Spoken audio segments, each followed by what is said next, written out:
This and this, the Atari Hates This podcast.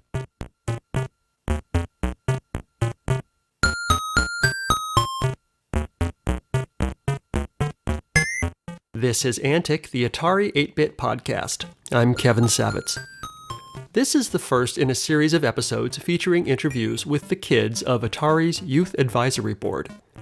In 1983, Atari formed a Youth Advisory Board selecting 20 teenagers from around the United States to share their opinions, test new software, and promote Atari's computers at trade shows.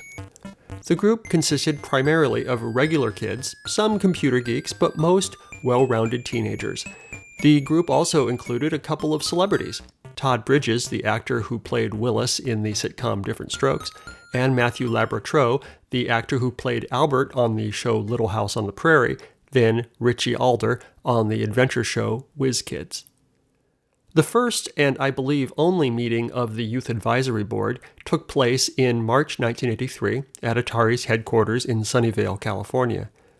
Was Atari genuinely doing in-depth market research into the opinions of teenagers, or was the Youth Advisory Board a publicity stunt?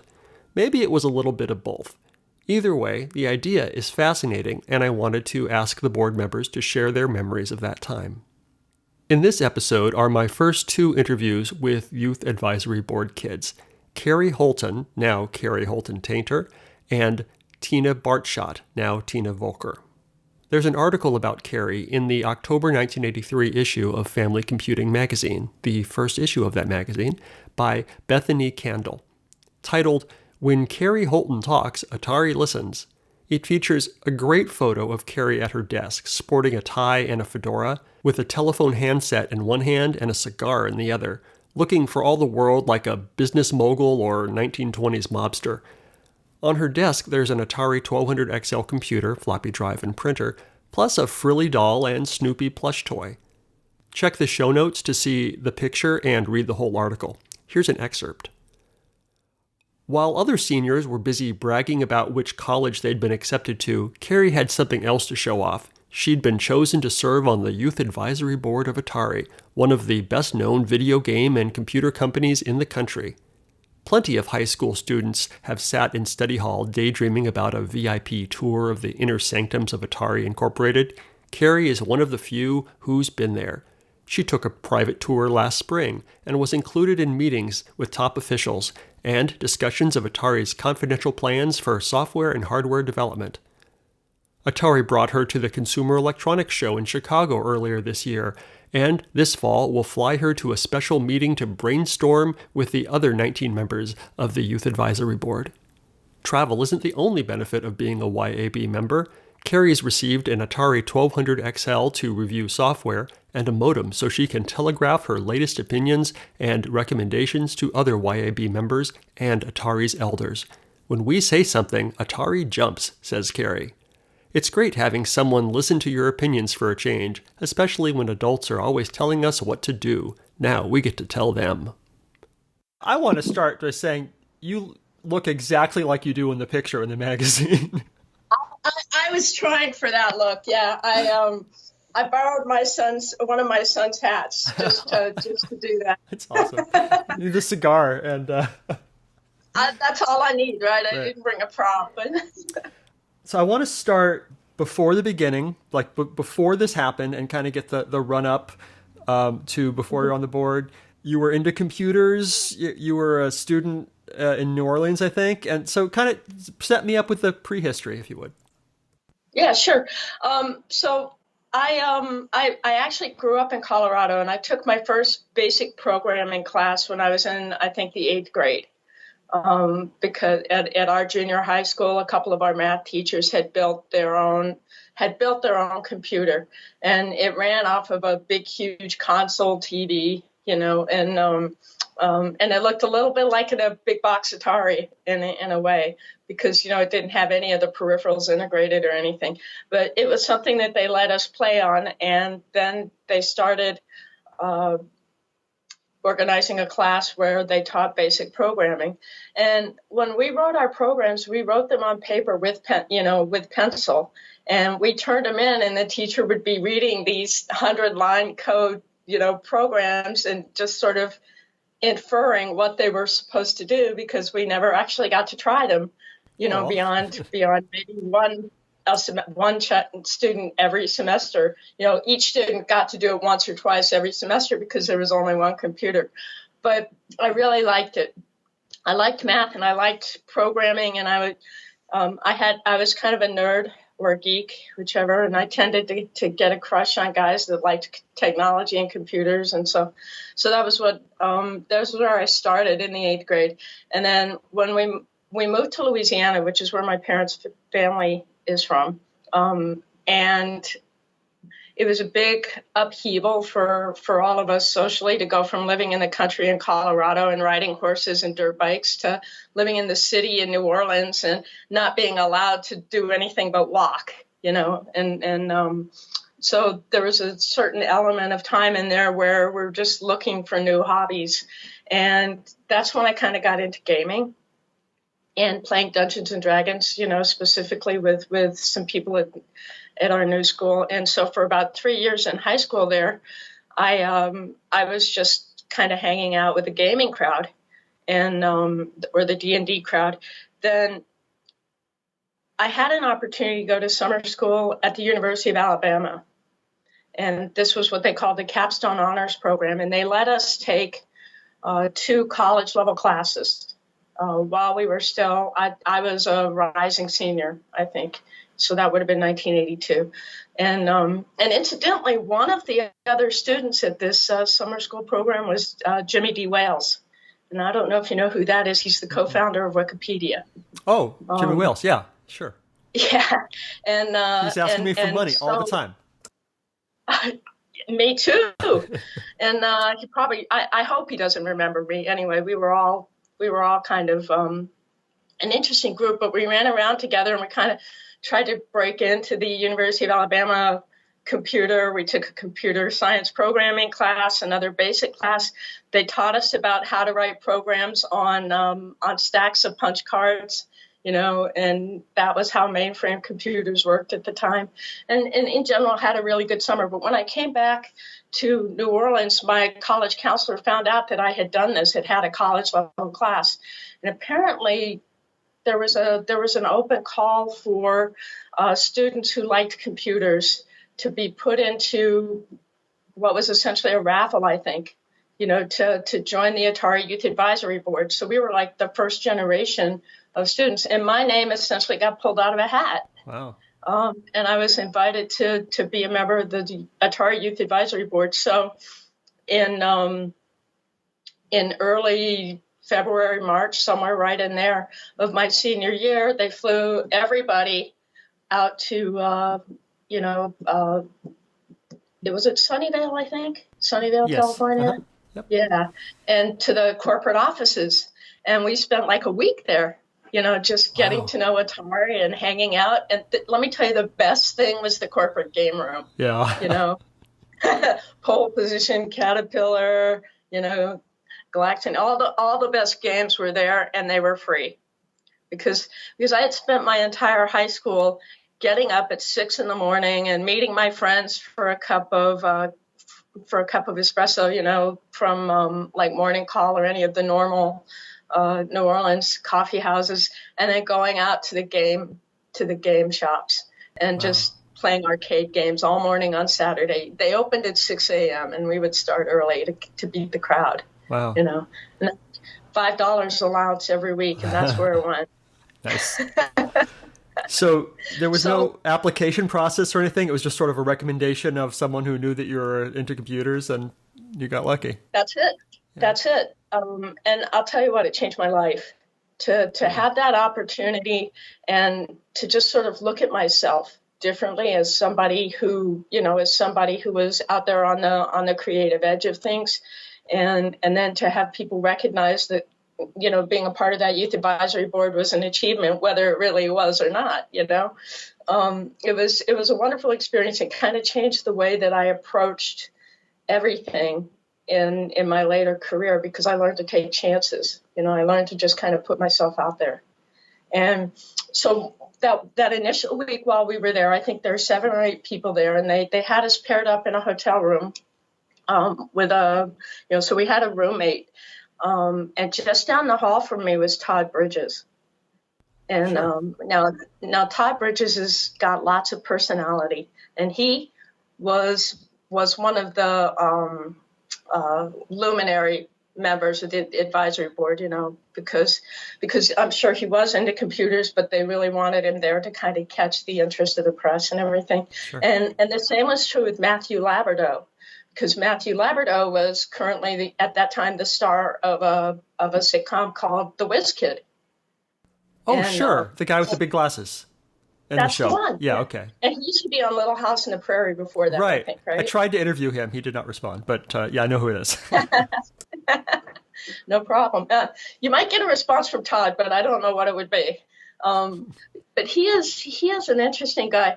And the one thing I remember about him is they took us to a special screening of a movie, and I couldn't for the life of me tell you what movie it was, but we went to one of the Hollywood studios special screening rooms, and they gave all of us, they had like a 50-gallon bag of popcorn. It was like a trash bag size thing of popcorn. Uh-huh. And they let us take it back to the hotel room.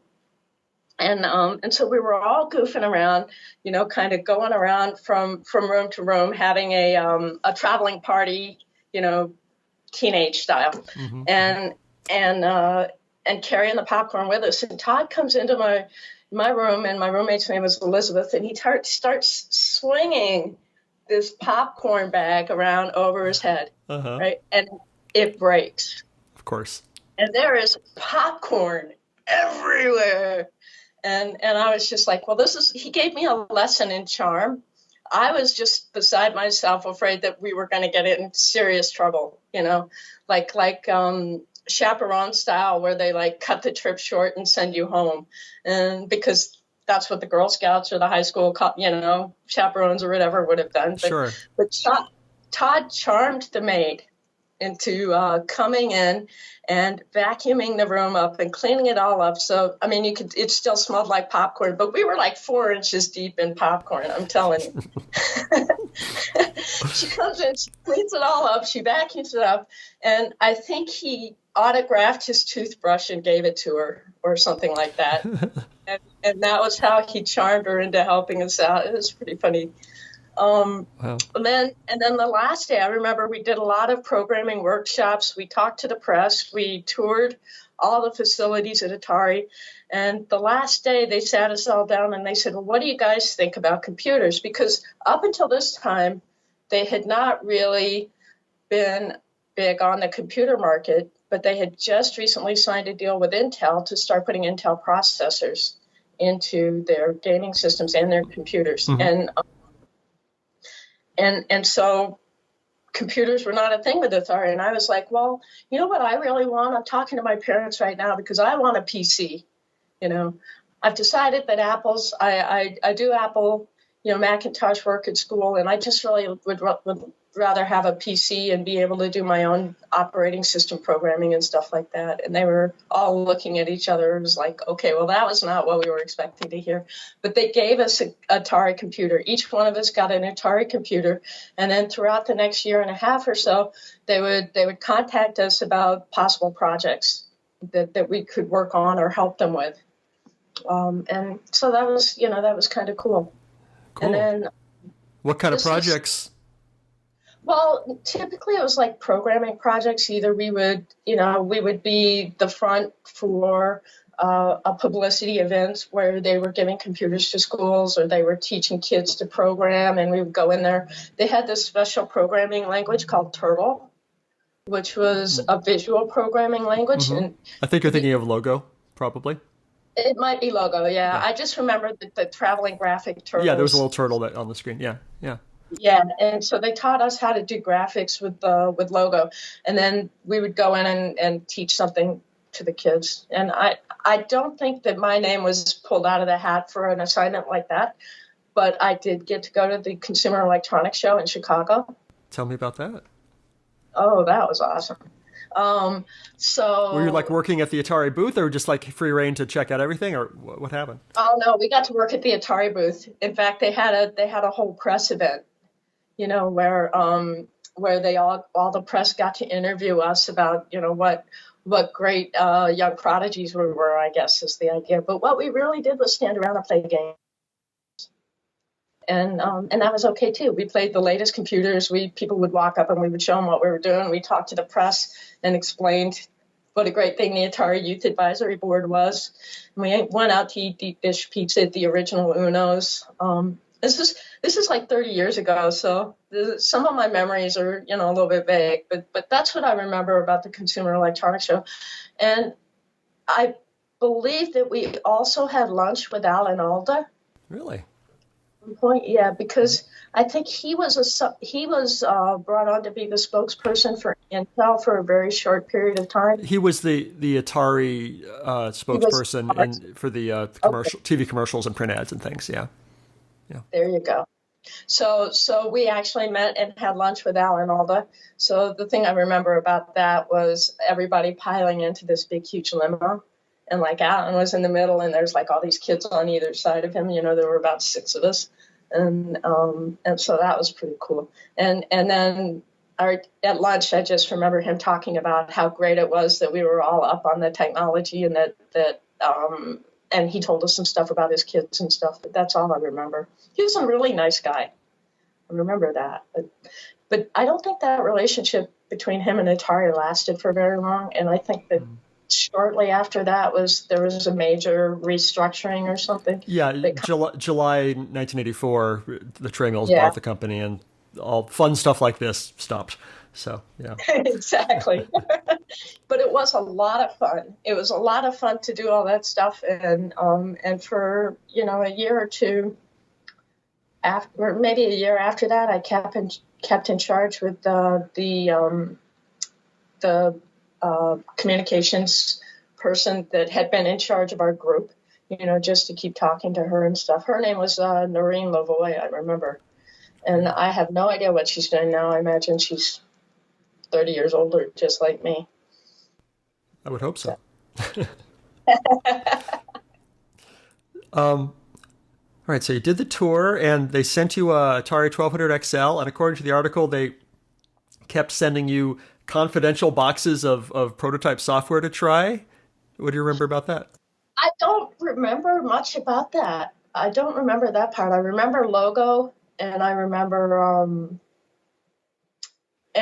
like I said, those special projects, where they would send us. And every once in a while, they would send something. But I think that once I graduated from high school, and the trip to the Consumer Electronics Show in Chicago was like right after I graduated from high school. And right after that, I was kind of like maybe aged off. I became a emeritus member or something like that. And I have no idea how long I continued the group after that. Probably not very long. I don't know. But it was because that would have been 1983, 1983 was when I graduated. So.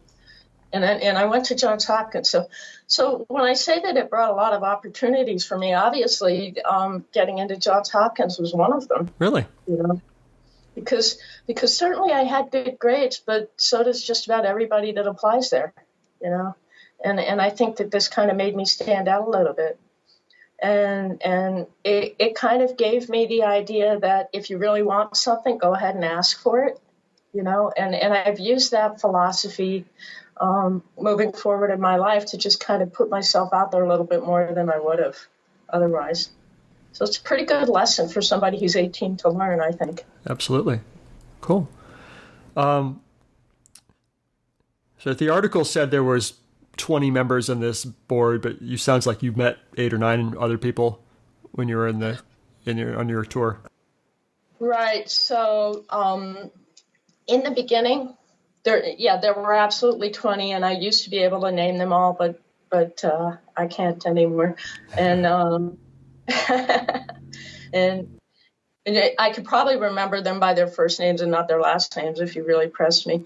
But even after that, I think they kept, they brought in a few at a time after those of us that graduated,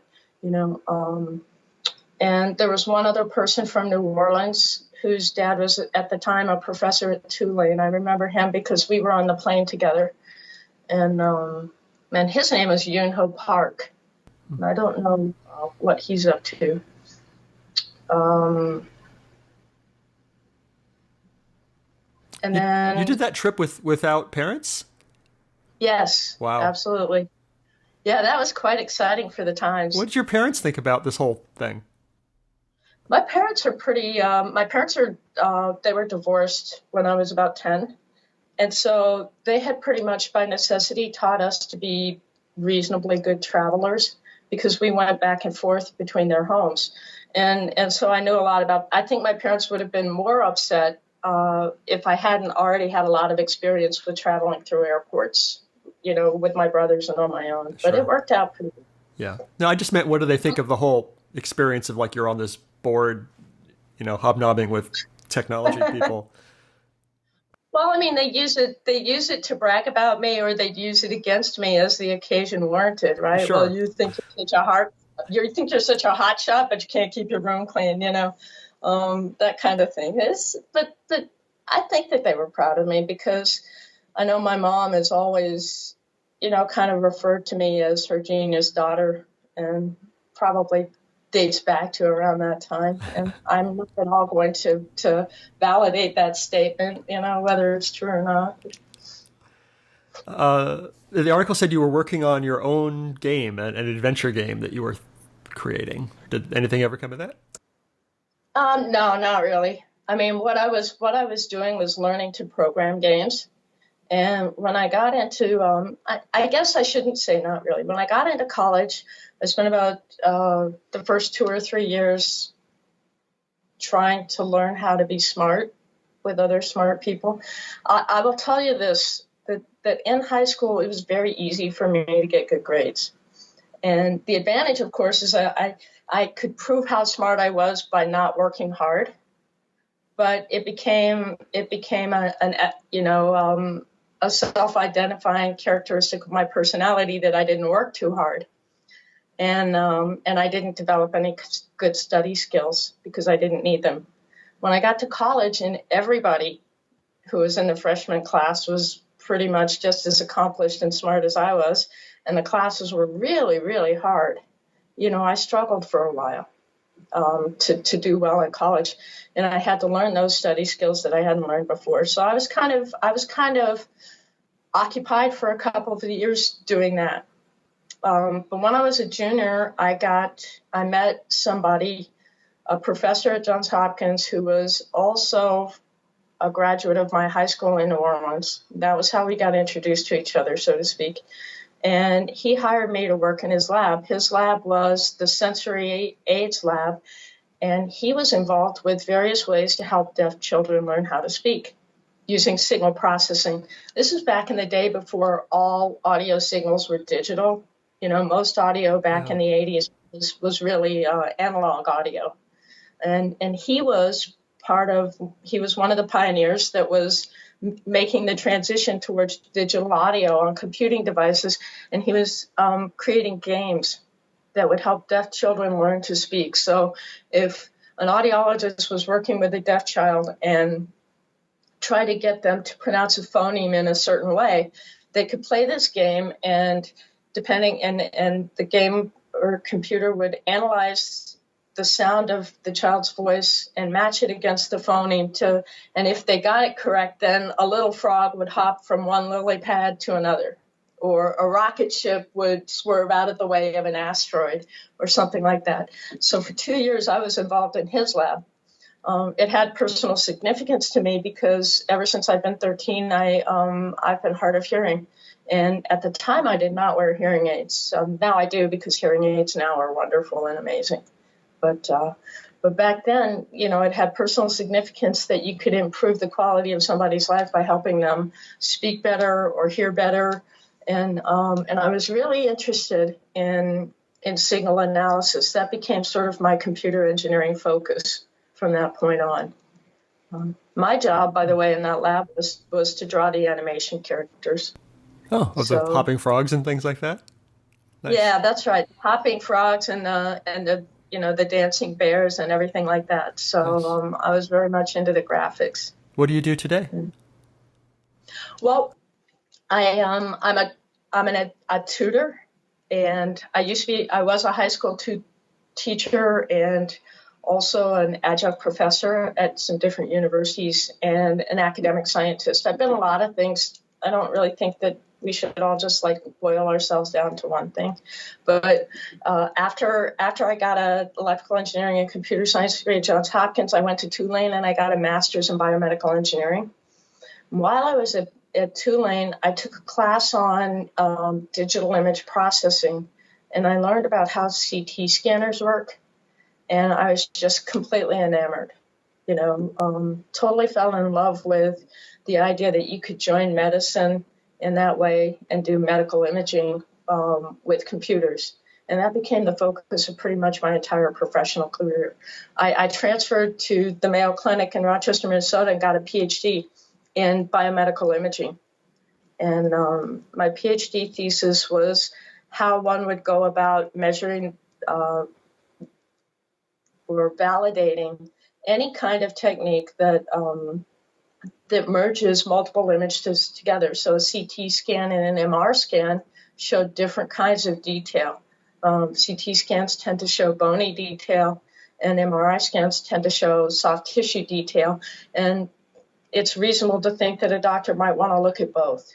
But back in the early 90s, they would have to sit with two monitors side by side and try to mentally merge the two. And so we were working with some of this state-of-the-art software that would actually merge those for you using mathematical transformations, find the best possible alignment between the two, and then show you overlay images so that you could integrate all that information in one.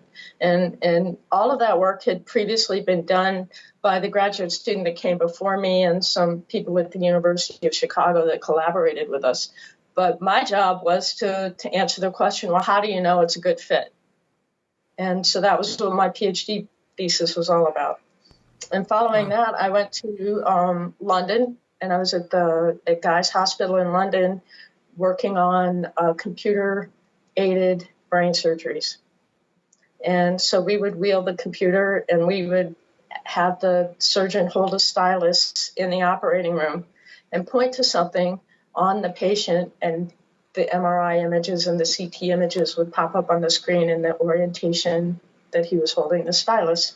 Now, all of this sounds pretty standard now, right? But in 1995, that was the state of the art. Yeah. And I had the privilege of being one of the people that helped develop and validate that kind of stuff. Nice. And I moved on and had a family and kind of settled down.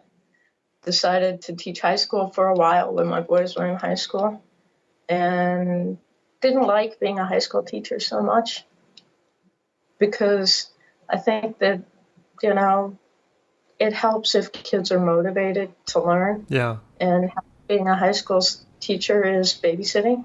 I mean, no offense to the kids, but, but that's just what high school is like. And I was used to being a leader by consensus and not by any kind of authoritarian, management. Anyway, but I'm a private tutor now in Las Vegas, and I can tutor just about anything but Spanish, at the high school level. And so that's what I do. Nice. So back to this article. Do you know how this magazine article happened? How'd they find you? I think, again, maybe... Well, I think because of some of the interviews that they did the first time they brought us out to California, and then also at the Consumer Electronics Show, they would have us stand up and talk to reporters, and that would be a 20-second segment on a news show or something, right? But I think they kind of liked the way, the attitude that I had when it came to just speaking to adults. And so when Family Computing said, well, we want to interview somebody, maybe they had a top 5 list and my name got picked. Maybe by random, maybe not. They never tell us the good parts like that, right? Yeah. Did the writer come to your home or were you interviewed over the phone or what? That was my real bedroom. Yeah. The writer took this is a great picture of you. It really is. We staged it a little bit. Yeah. But when he showed up at 6 a.m, I had cleaned my room. That's where the "you're a genius and you can't clean your room" comment came from. I had cleaned my room. I really did have a desk set up in my room with my Atari computer on the desk, and the doll really did sit on top of the monitor. I had the hat ready, and he said, "You know what? This is great because I brought a cigar." And then I think we did have a phone interview before and after the photo session to just kind of pull everything together. Yeah, it's awesome. Very good. Well done. Was that the first issue of Family Computing Magazine? Yeah. I seem to remember that, and I think they gave me 4 or 5 copies, but over the years they've just sort of gone the way of water damage. But I'm so glad I found that electronic version. You don't still have your Atari, do you? No, I wish.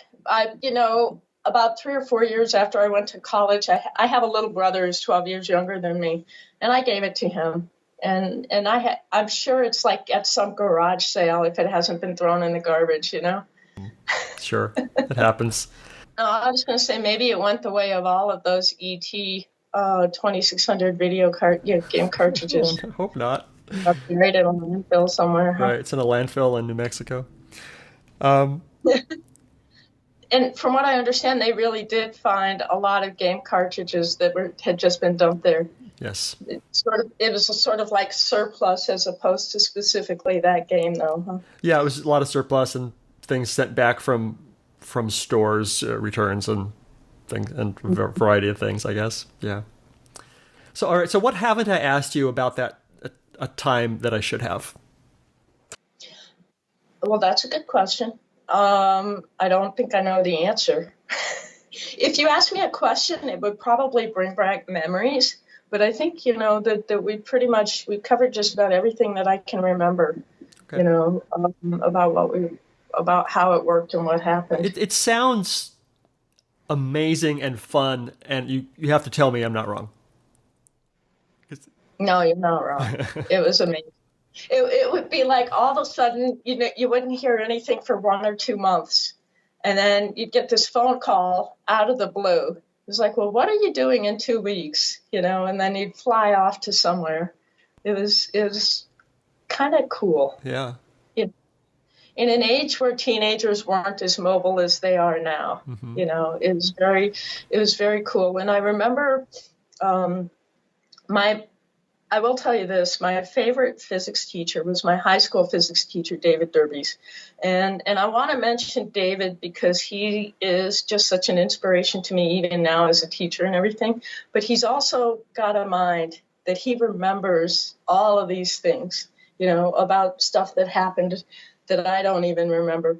And he told me that he actually remembers my grade in physics the last semester going down just a little bit because I was so busy doing things for Atari, it's like, and he wrote on the report card, I still have the report card, and I went and looked at it, and it says something like, well, she had a lot of stuff going on this semester, and that may be why she got a B+ instead of an A, but she's done a great job, and I wish her all the best, It was pretty funny.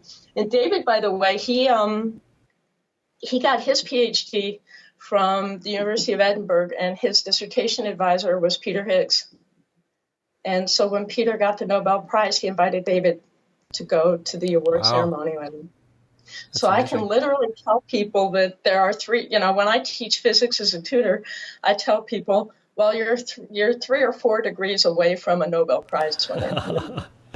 Nice. And then I say something like Isaac Newton was 23 when he invented the universal law of gravity. What are you going to do with your life? That's kind of intimidating, but it's fun. It's fun to say stuff like that. Nice. All right, I think this is my last question.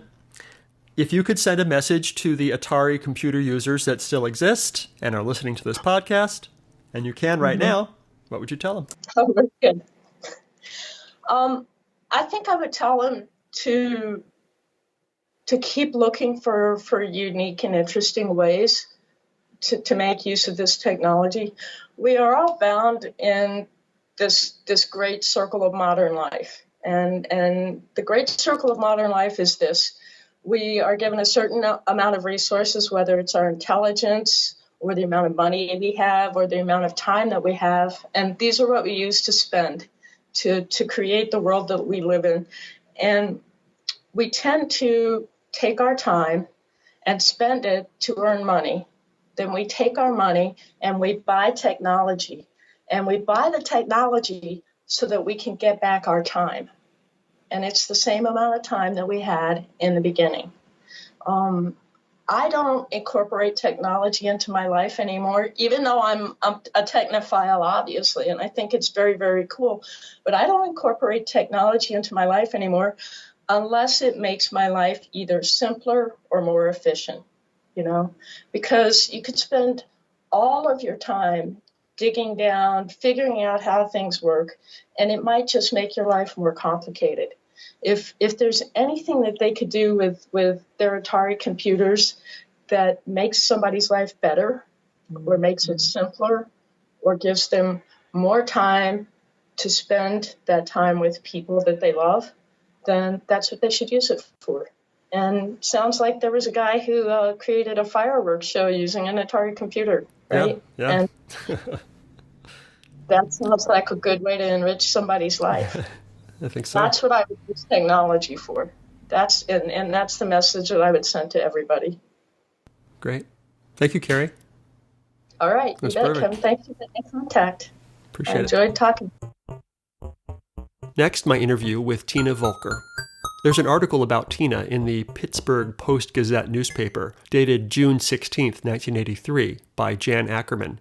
It features a photo of Tina typing on her Atari 1200 XL with an Atari joystick prominently in the foreground. 16-year-old Tina Bartschat of Upper St. Clair is multilingual. The pert, blonde-haired teenager learned to speak German while growing up near Hanover, Germany, where she lived until age 10. She knows other languages too, languages with such strange names as BASIC, Pilot, and Assembler, all machine languages.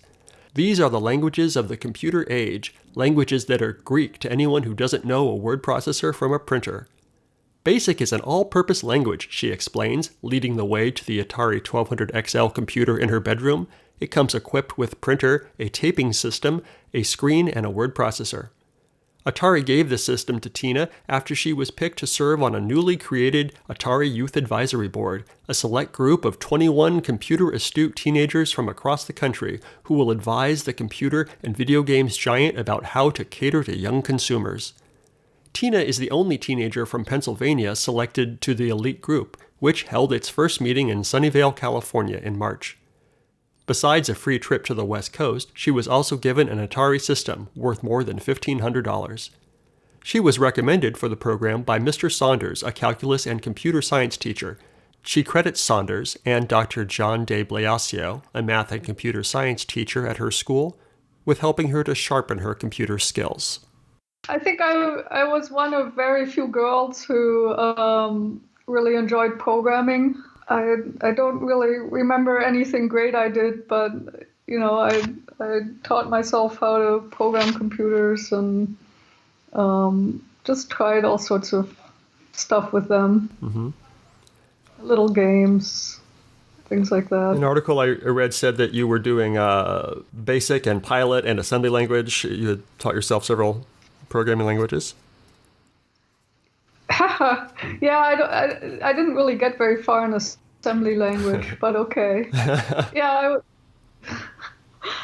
it was interesting to be that low level, and it taught me a little bit more about how computers worked then. But sure. Yeah. All right. So, and you had originally had a TI-99 4A, is that right? That's correct. That was my first computer. Excellent. And did you? Eventually, Atari would give you a 1200 XL. Did you have an Atari before they gave you one, or were you I don't think so. No, I think I'm guessing I was using Ataris at school. Okay. All right. So how did you find out about the Youth Advisory Board, and how on earth did you get on it? The computer teachers recommended me for it. So they just told me at some point that they put my name in there. Mm-hmm. So I didn't really have to do anything. It just was an opportunity that suddenly appeared. Huh. I just remember that the teachers told me, and I think the news came from them that I got picked. So it was, of course, really exciting to go to San Francisco by myself Mm-hmm. for 4 days, and By yourself? kind of a big deal. They didn't even send you with a parent? No. Wow. So, yeah. I was like 16. So you got this trip out to California. Tell me about that. So I remember that we toured some facilities there, and they showed us different interesting things they were working on. One of them was logo. I remember that. I think they were, with the turtle graphics. Mm-hmm. And I think they even had like maybe a robotic turtle or something that to visualize it. It wasn't just on the screen. I'm not sure I'm recollecting that right, but it was kind of fun to learn about that. And then we also got to do a little sightseeing, so that was neat. Very cool. The article I read said that there were workshops and career seminars, and you got to see a movie, but they didn't say which movie. I don't remember the movie. The only person I remember is Todd Bridges. That was kind of interesting meeting an actor, and also he was, he'd been around the block a few times, even though he was our age. So he was very cynical and just very different from an average high schooler. Mm-hmm. Cool. So it doesn't sound like you made any lifelong lasting friendships in this group because... No, I mean, we were only there 3 days, sure. Right? So, and it was packed with activities, so there wasn't really a lot of time to just talk to people. Plus, remember, this is before sort of you could easily keep in touch with people. Sure. You didn't, right? Like my daughter now is online all the time, chatting with friends from, a lot of them she doesn't even know where they live, right? They just met online. Right. Yeah. But didn't really have those options, so. Sure. It was interesting to call it up, when you contacted me. I was like, I haven't thought about that in a long time. So they gave you a computer, a 1200 XL. There's a photo in the paper of you playing at it. What did you do with it?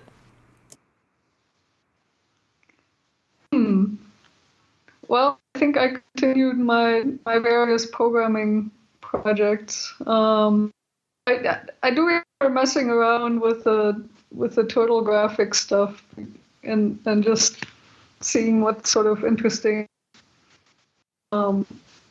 regular shapes I could make, and kind of complicated, but I think pretty. But I ended up studying chemistry in college, and my interest in computers waned somewhat. As they were tools at that point, nothing that I was interested in studying. Right. There was a quote from you in one of the articles, which I found a little humorous. You said you wanted to go into science, so you weren't going to be using computers. And I was like, well, okay. I think that is pretty funny. So I don't know what I was thinking. What do you do today? I'm a chemistry professor. Nice. Where?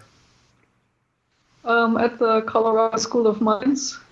Oh, okay. So, Midwestern schools have ag school ag colleges, right? And in the West, you have mining colleges. So that's our history.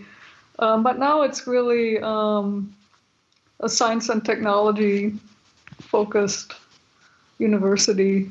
So there's still a lot of focus on resource extraction, but there's also a lot of focus on renewable energy now, and just all sorts of other technical fields. And so I do environmental chemistry, actually. Oh, very cool. I do use computers in my work. I would assume so. As a professor and scientist. Yeah, and I don't remember that we did a whole lot. After that first meeting, I remember answering some letters from that people wrote to Atari, right? So they sent some of those to us to answer, but that's all I remember doing. Huh. So the people would send letters to, fan letters or whatever, to Atari, and then they'd forward them on to you to deal with? They were the one I remember, and they had questions or concerns about computers in some way. So one that I actually remember is that the lady had a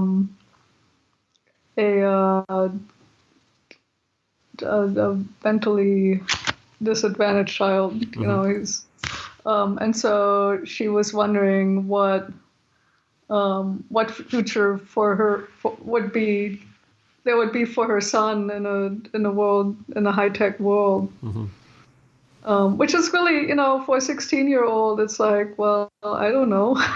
That's a big question. Right. So I tried to write something nice back, but it was it must have stuck with me because I thought it was a hard question to answer. Yeah. If you could send a message to the listeners of this podcast who are still fans of Atari computers, and you can right now, what would you tell them? I was amazed and surprised that you guys are out there. I haven't used my Atari in a long time, although I think it might still be in my parents' basement. Nice.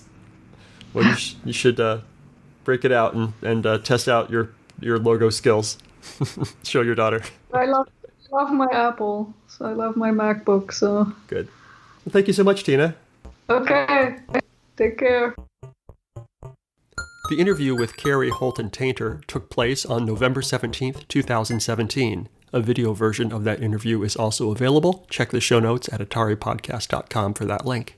The interview with Tina Volker took place on January 27th, 2018. If you were a member of the Atari Youth Advisory Board, I'd love to hear from you. Email antic@ataripodcast.com.